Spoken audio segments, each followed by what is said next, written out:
Alors, bonjour, dans ce premier vidéo, on va aller à travers quelques concepts de base pour la géométrie analytique. Ça, c'est la partie du chapitre 1. En principe, c'est une matière que vous avez vue. On suppose que vous avez vu ça au niveau secondaire. C'est un préalable pour le cours Math 1741, l'algèbre linéaire. Donc, mais là, on va aller rapidement à travers quelques points clés dans ce chapitre. Alors, tout d'abord, la notion du plan cartésien. Qu'est-ce que c'est qu'un point dans le plan cartésien? Bon, un point dans le plan XY est spécifié par les deux coordonnées. Donc voici le point A qui a A comme abscisse sur l'axe des X et puis la coordonnée, bien l'ordonnée B sur l'axe des Y. Donc un point dans le plan cartésien est spécifié par une paire ordonnée des coordonnées, abscisse et ordonnée. Même chose dans l'espace à trois dimensions, sauf qu'ici, on a un point spécifié par trois coordonnées. Abscisse, ordonnée et puis cote. Donc, l'abscisse, c'est sur l'axe des X, l'ordonnée, c'est sur l'axe des Y, et puis la cote, c'est sur l'axe des Z. Similairement, on peut parler maintenant des vecteurs. Hein. Donc, on passe des points au vecteur. Un vecteur est spécifié par son point origine et son point extrémité.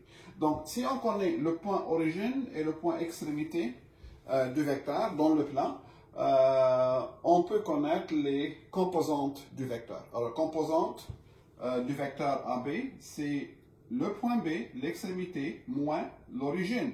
L'extrémité moins l'origine.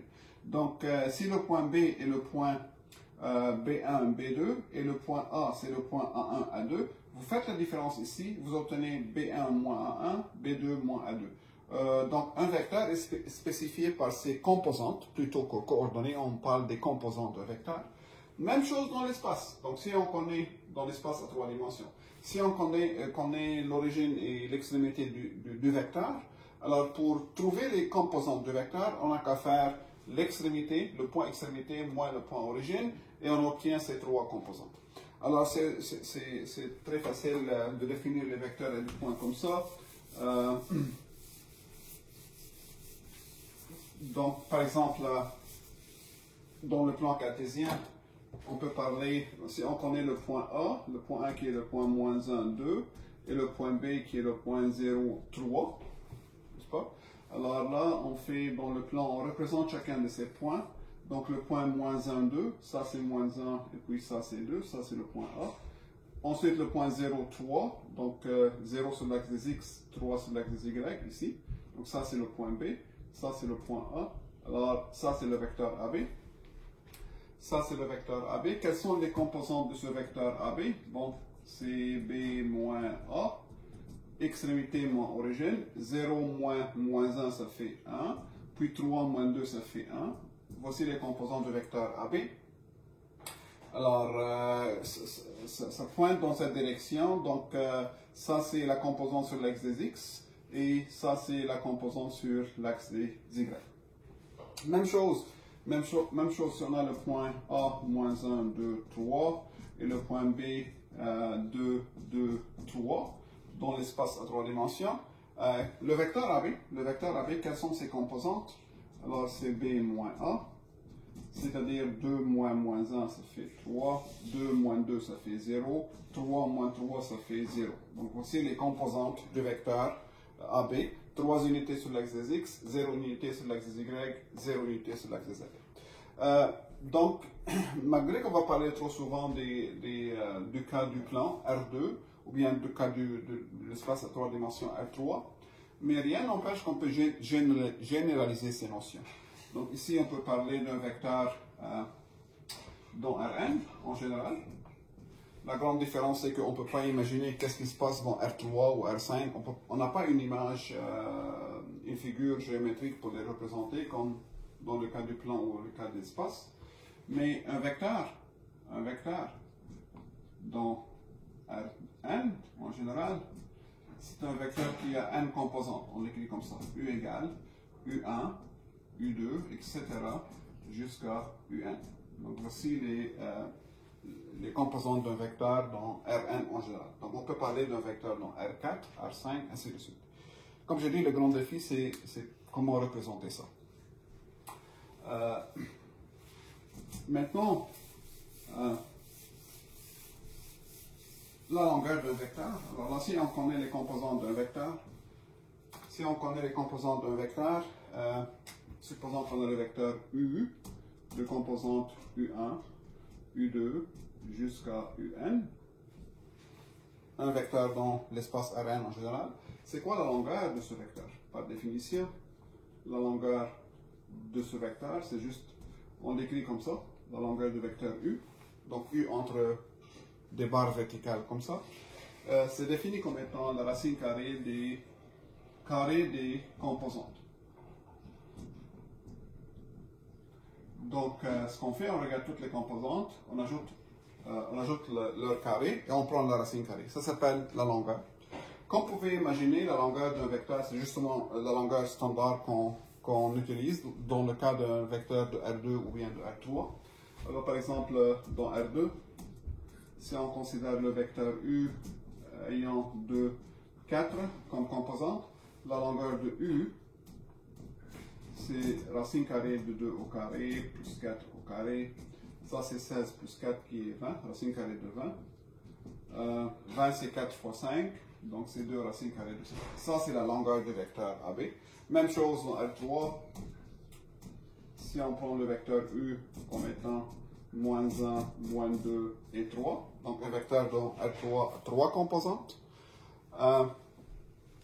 et je calcule sa longueur, la longueur de U, c'est juste la racine carrée de 7 entrées au carré, plus moins 2 au carré, plus 3 au carré. Bien sûr, moins 1 au carré c'est 1, moins 2 au carré c'est 4, donc ça fait 5, plus 9, ça fait 14, donc racine carrée de 14. Okay? Donc ça, c'est la notion de la longueur d'un vecteur. Et on dit que le vecteur U est unitaire. Le vecteur U est dit unitaire. Unitaire si sa longueur est égale à 1. Donc si la longueur du vecteur est 1, on dit que le vecteur est unitaire. Comme par exemple là, vous prenez ce vecteur, dans R2, dans l'espace R2, prenez ce vecteur. 1 sur racine carrée de 2, puis 1 sur racine carrée de 2, deux composantes. Quelle est sa longueur? Alors la longueur de ce vecteur, c'est racine carrée de cette composante au carré, plus sa deuxième composante au carré. Donc je trouve racine carrée de, ça c'est une demi, plus une demi qui donne racine carrée de 1 qui est 1. Donc voici un exemple d'un vecteur unitaire. Bien sûr, aussi dans l'espace à 3 dimensions, si je prends ce vecteur, disons 1 sur racine carrée de 3, moins 1 sur racine carrée de 3, et 1 sur racine carrée de 3. Prenez ce vecteur dans R3, 3 composantes. Faites la longueur, vous trouvez aussi 1. Donc ça, c'est un autre exemple d'un vecteur unitaire. Un vecteur unitaire, la longueur c'est 1. Bon. Géométriquement, comment j'ajoute deux vecteurs dans R2 ou R3? Il y a deux règles. Donc, comment j'ajoute vectoriellement? Vous avez vu ça peut-être dans un cours de physique, comment ajouter deux vecteurs, comme les vecteurs représentent des forces ici. Donc, si vous avez deux vecteurs, donc addition des vecteurs, géométriquement. C'est-à-dire, si on représente les deux vecteurs par des flèches, comme d'habitude, alors voici le vecteur U, voici le vecteur V, deux vecteurs comme ça. Supposons qu'on commence les deux vecteurs par le même point. On commence les deux vecteurs par le même point, la même origine. Alors, comment je trouve le vecteur U plus V? Je complète le parallélogramme. Donc, du sommet de U, je mène une parallèle, un vecteur égal au vecteur V. Du sommet du point V, je mène un vecteur parallèle à U, même longueur que U, égal à U, comme ça. Et je complète alors le parallélogramme. Et je rejoins la diagonale ici de ce parallélogramme. La diagonale ici qui part de ce point commun, ça c'est justement le vecteur somme U plus V. Ça s'appelle la règle du parallélogramme, n'est-ce pas? À noter ici que deux vecteurs sont égaux s'ils ont la même longueur et la même direction. Donc ces deux vecteurs sont égaux. Alors dans le plan, par exemple dans le plan R2, si je prends ce vecteur,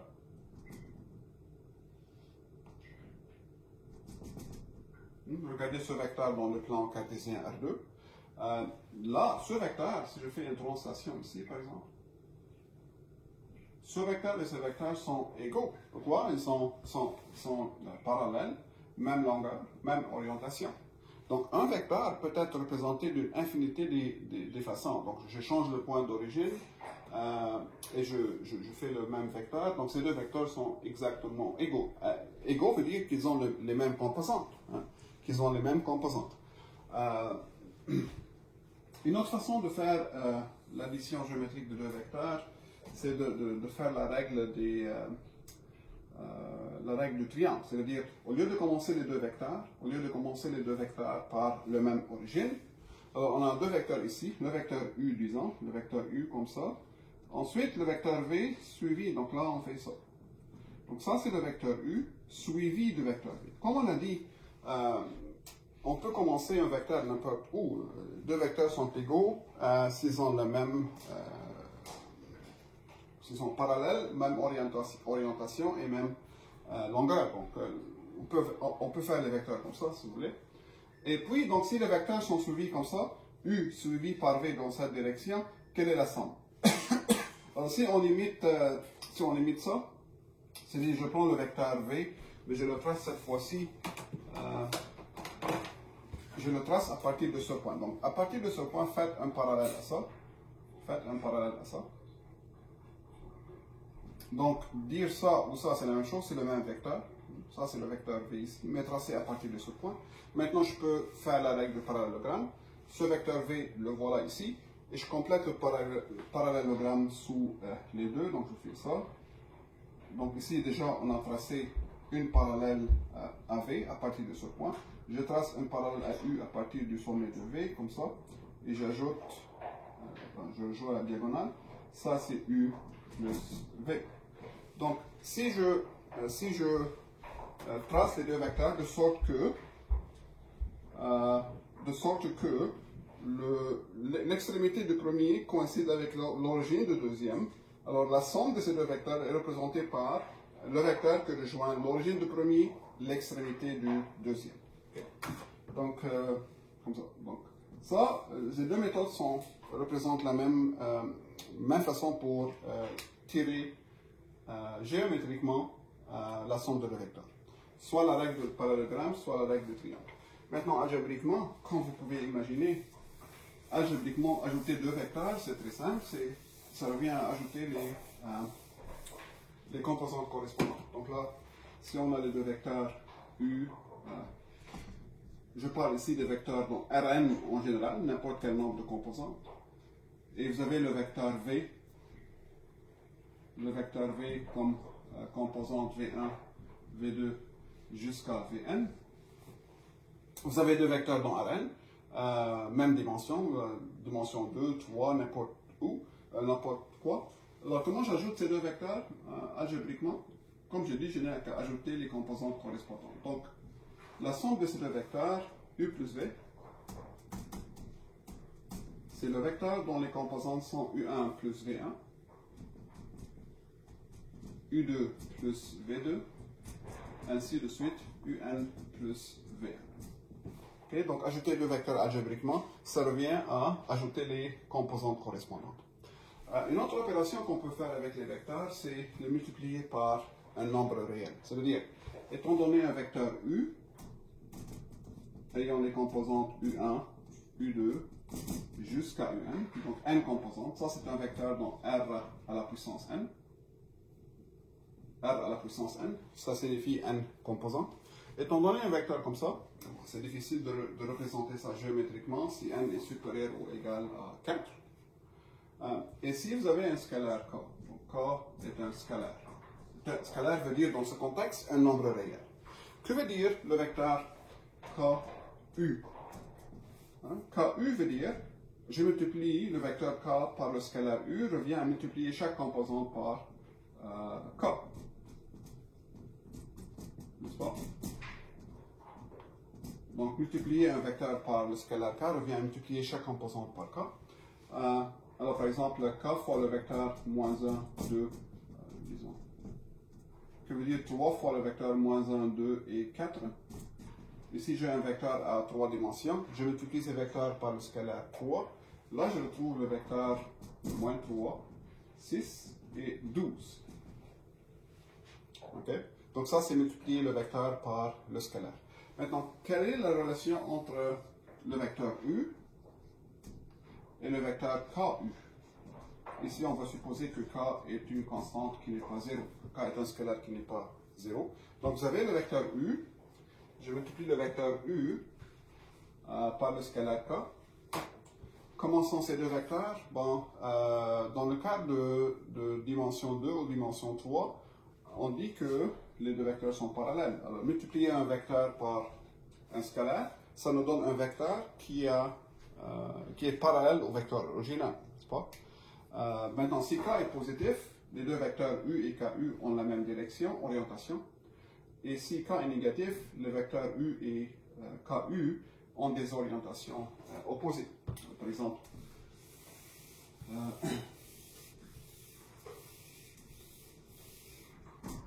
alors géométriquement, si vous avez un vecteur comme ça, le vecteur U, ça c'est le vecteur U, multiplier ce vecteur U par 2, multiplier ce vecteur U par 2 donne ce vecteur. Donc 2 fois, donc ça c'est le vecteur de U. Remarquez que U et 2U sont parallèles. Multiplier le vecteur U par moins 1, ça nous donne ce vecteur qui est parallèle toujours à U, mais d'orientation différente. Okay? Donc ça c'est moins U. Multiplier le vecteur U par, disons 0,5. Vous prenez le vecteur U, multipliez-le par 0,5, vous trouvez ce vecteur en moitié. Alors ça c'est 0,5 fois U. Ça c'est le vecteur U. Ça c'est le vecteur 0,5 fois U. Une autre opération très importante pour les vecteurs, c'est la notion de produit scalaire. Produit scalaire de deux vecteurs. Donc, étant donné deux vecteurs U et V, et donc vous avez deux vecteurs ici, le vecteur U, puis le vecteur V, comme ça. Et on considère θ, l'angle entre ces deux vecteurs. Donc θ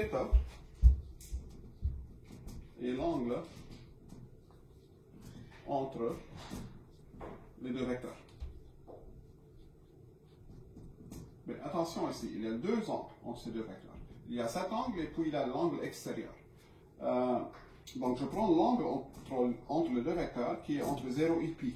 Donc prenez l'angle entre 0 et pi. Il y a un angle qui est entre 0 et pi. Prenez cela. Donc, vous avez deux vecteurs U et V, et puis je prends l'angle θ entre U et V. Je prends l'angle qui est compris entre 0 et pi. Pi, c'est 180 degrés, bien sûr. Alors, par définition, le produit scalaire de U et V,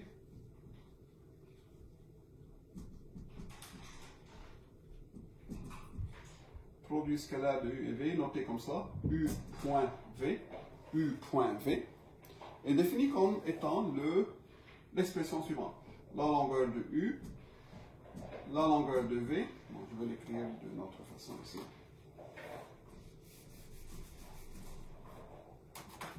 Donc le produit scalaire U fois V, c'est la longueur de U multiplié par la longueur de V multiplié par cosinus de l'angle θ. Okay, c'est juste une définition. C'est la définition du produit scalaire. Donc ça, c'est la définition à savoir, à retenir bien sûr. Alors, la longueur de U, c'est un nombre. La longueur de V, c'est un nombre, c'est un scalaire. Puis cosinus de l'angle, c'est un nombre qui est compris entre moins 1 et 1. C'est le moment maintenant de réviser un peu la définition des cosinus si vous avez oublié. Donc ça, c'est un scalaire, ça, c'est un scalaire, ça, c'est un scalaire. Alors le tout, le produit, c'est un scalaire, c'est un nombre réel. Ce n'est pas un vecteur, c'est un nombre réel. Donc le produit de deux vecteurs U et V, le produit scalaire de deux vecteurs U et V, ce n'est pas un vecteur, c'est plutôt un scalaire, c'est un nombre. Et c'est défini comme ça. Bon, c'est difficile de calculer ce ce produit scalaire si on ne connaît pas l'angle? C'est normalement, comme je dis, les vecteurs ne sont pas donnés géométriquement, ils sont donnés par trop souvent, ils sont donnés par leur composante. Alors, si je donne deux vecteurs U et V par leur composante, comment je peux tirer le produit scalaire? C'est difficile de dire c'est quoi l'angle entre ces deux vecteurs. Oui, je peux calculer la longueur de chacun, mais je ne peux pas tirer la valeur de cosinus, je ne peux pas savoir la valeur de cosinus de l'angle entre les deux. Là, le théorème suivant nous donne une façon très simple pour trouver le produit scalaire. Et ça marche dans n'importe quelle dimension. Donc U égale à ça, V égale à ça. Donc on donne deux vecteurs par leur composante, n'importe quelle dimension, dans n'importe quelle dimension n. Alors le théorème dit que pour trouver le produit scalaire, U fois V, ça c'est juste la définition, et ça c'est une conséquence. U fois V c'est très simple. On n'a qu'à faire le produit des composantes correspondantes, c'est-à-dire U1 fois V1. U1 fois V1, plus U2 fois V2, plus etc., plus UN fois Vn. Right? Et cette expression nous donne la valeur du produit scalaire. Donc, il y a deux façons de calculer le produit scalaire. La définition qui est comme ça, puis le théorème qui nous donne la valeur du produit scalaire de cette façon. Alors, par exemple, si je considère les deux vecteurs moins 1, 2, 3, et le vecteur V 0, 1, moins 2. Voici deux vecteurs dans l'espace R3, à 3 dimensions, l'espace à 3 dimensions. Alors la première question, trouver le produit scalaire, U fois V.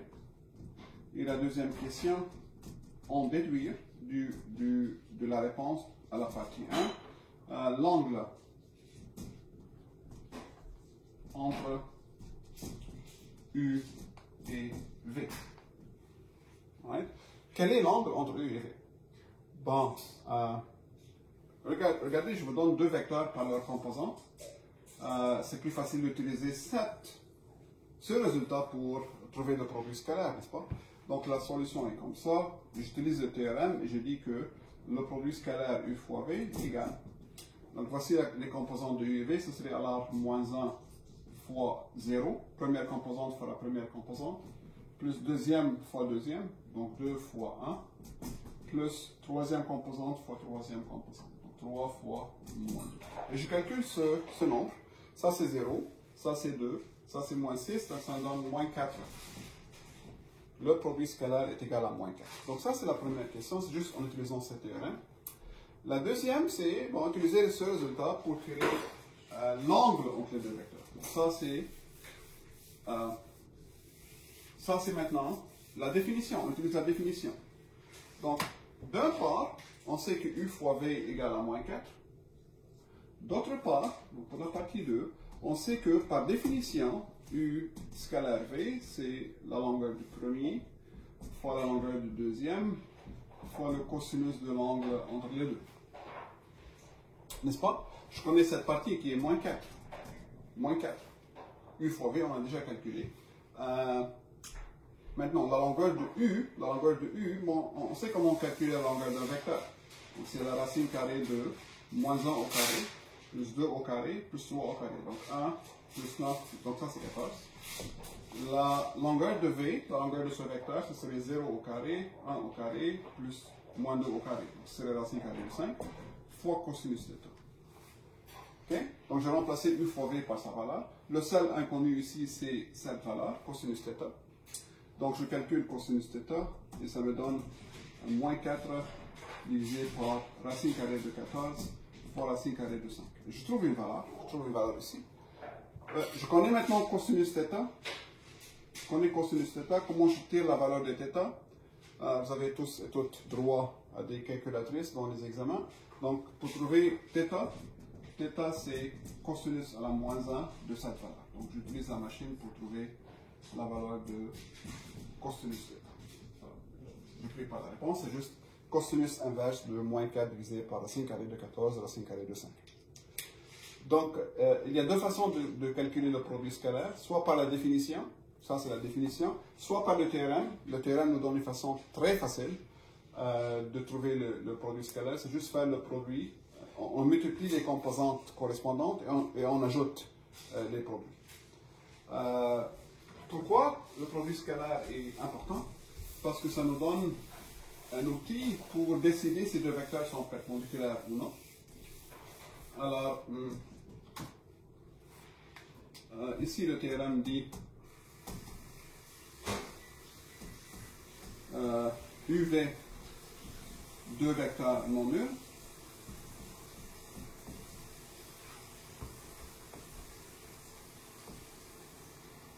Deux vecteurs non nuls. Que veut dire un vecteur nul? Un vecteur nul, c'est un vecteur dont toutes les composantes sont 0. Donc, supposons qu'on a deux vecteurs non nuls. Alors, le théorème dit la chose suivante. U est perpendiculaire à V.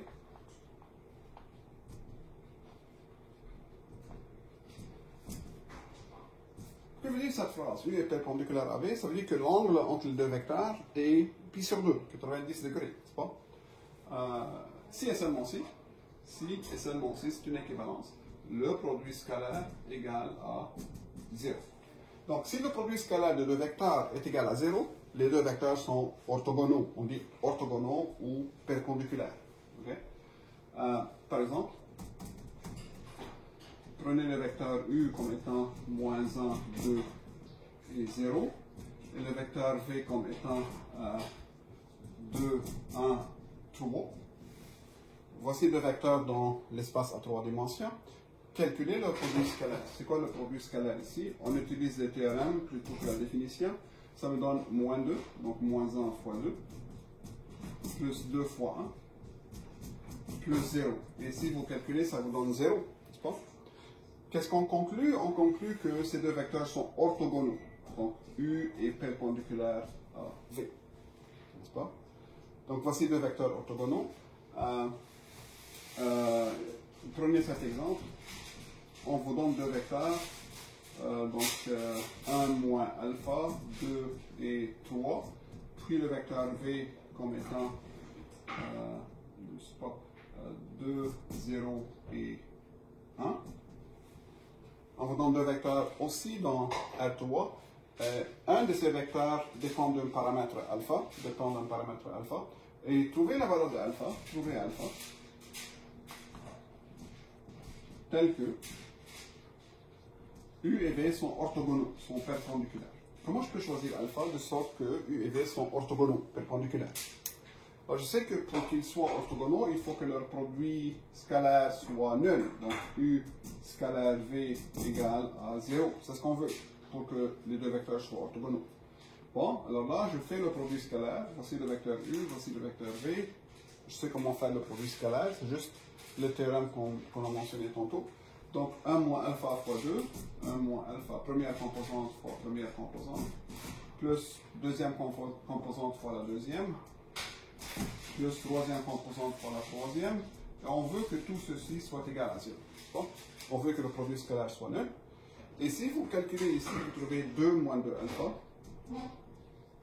Ensuite, plus 3 égale à 0. Et on résout pour alpha, on trouve que alpha égale à 5 demi. Donc, je ramène le 2 alpha de côté, je trouve 5 ici.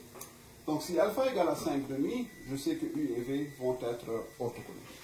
Et une autre opération très importante sur les vecteurs, mais cette fois-ci seulement les vecteurs de R3. Cette opération est spécifique aux vecteurs dans dimension 3. Alors, le produit vectoriel,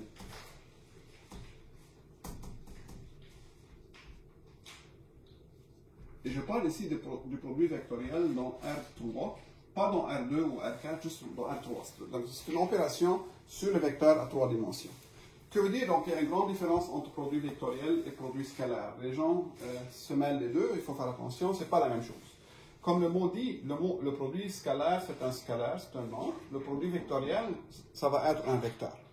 Alors, étant donné un vecteur U, de composante U1, U2, U3, puis un vecteur V, de composante V1, V2, V3. Donc, voici deux vecteurs dans R3, à 3 dimensions. Étant donné le vecteur à 3 dimensions, le produit vectoriel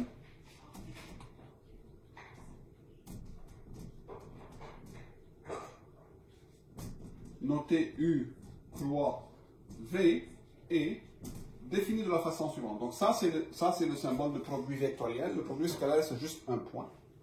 Donc le produit vectoriel c'est comme un déterminant. Alors si vous avez vu le déterminant c'est très bien. Si vous n'avez pas vu, écrivez-le comme ça. I, J, K. I c'est le vecteur 0, 1, 0, 0. Donc ça c'est l'axe des X. J c'est le vecteur 0, 1, 0. C'est l'axe des Y. Puis K c'est le vecteur 0, 0, 1. Alright? Donc on écrit, c'est comme ça qu'on définit le produit scalaire. La première ligne ici c'est l'axe des X, l'axe des Y, l'axe des Z. Puis à la deuxième ligne, j'écris les composantes de U, donc U1, U2, U3. Et à la troisième ligne, j'écris les composantes de V. Donc dans cet ordre, cette ligne et la deuxième, c'est les composantes de U. Et la dernière ligne, c'est la composante de V. Et je calcule ce déterminant. Que veut dire calculer ce déterminant? Regardez.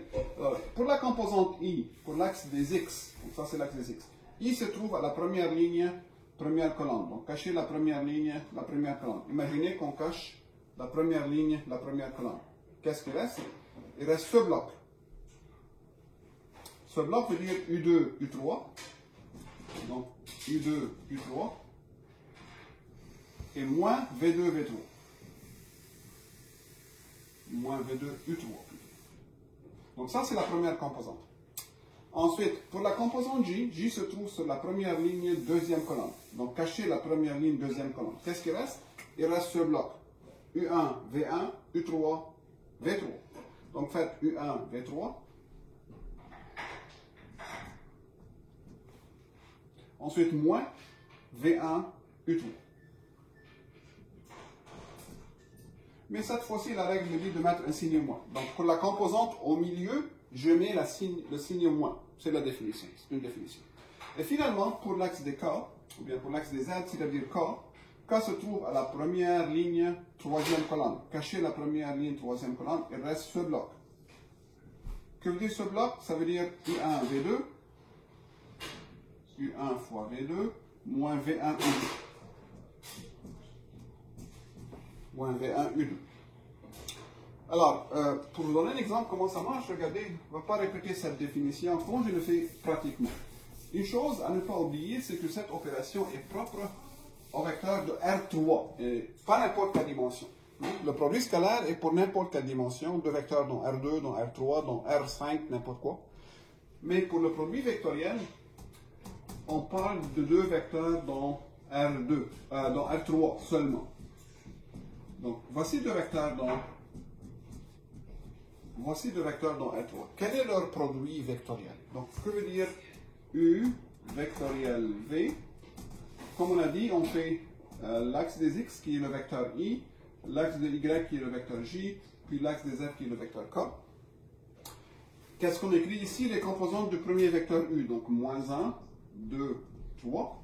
Et la dernière ligne, c'est les composantes du vecteur V, 1, 0, 2. Et je calcule ce déterminant 3 par 3. Que veut dire ça? Pour la composante I, l'axe des X, je cache première ligne, première colonne, il reste ce bloc. Que veut dire ce bloc? 2 fois 2, moins 0 fois 3. 2 fois 2, c'est 4, moins 0, ça fait 4. Donc ça, c'est la première composante. Pour la deuxième composante, je fais de même. C'est la composante de J. Je cache deuxième colonne, première ligne. Il reste ce bloc, ça et ça. Donc, moins 1 fois 2, qui est moins 2, moins 1 fois 3. Donc, moins 2, moins 3, c'est-à-dire moins 5. Mais n'oubliez pas que pour la composante au milieu, je multiplie ma réponse par un signe moins déjà. C'est la définition. Donc, moins 5, ça fait 5. Et la troisième composante, c'est la composante de K. Je cache première ligne, troisième colonne. K se trouve à la première ligne, troisième colonne. Il me reste ce bloc. Moins 1 fois 0. Moins 1 fois 2. Donc il reste moins 1. Donc c'est juste pour la deuxième composante que je dois changer les signes. Je calcule le déterminant et je multiplie par un signe moins. Donc le produit vectoriel de ces deux vecteurs est égal à ce vecteur. Je prends ces deux vecteurs, je fais leur produit vectoriel, j'obtiens un troisième vecteur, le voilà. Ça s'appelle le produit vectoriel de ces deux vecteurs. Donc, quelle est la propriété? Il y a plusieurs propriétés que je vous invite à regarder dans les notes. Une des propriétés les plus importantes, donc ici vous avez deux vecteurs dans R3.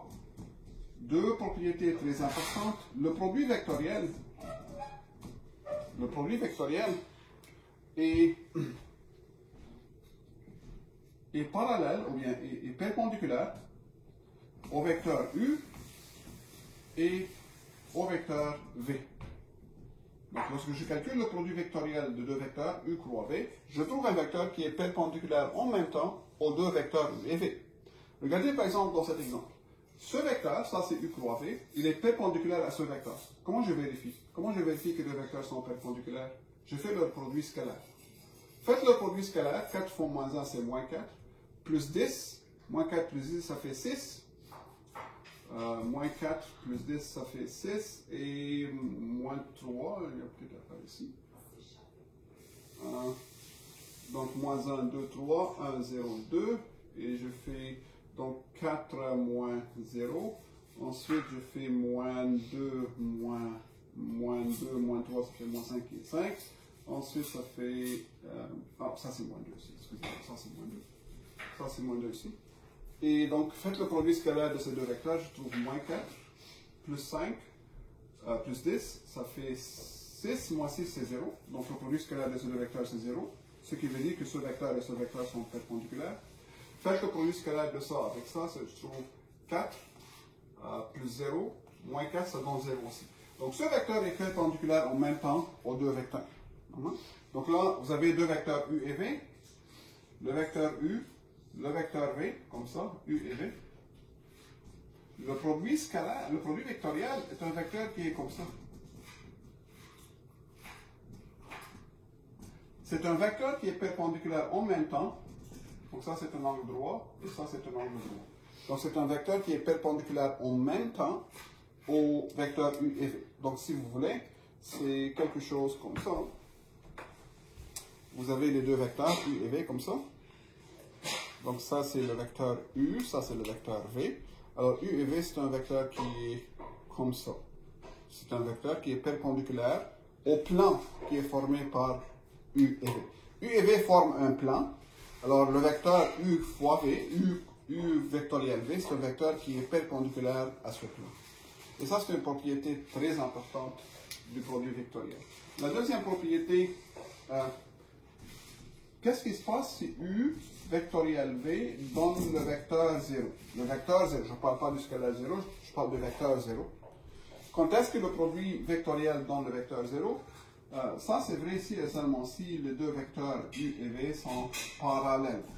Alors, ça, c'est un test pour savoir si deux vecteurs sont parallèles. Faites leur produit vectoriel.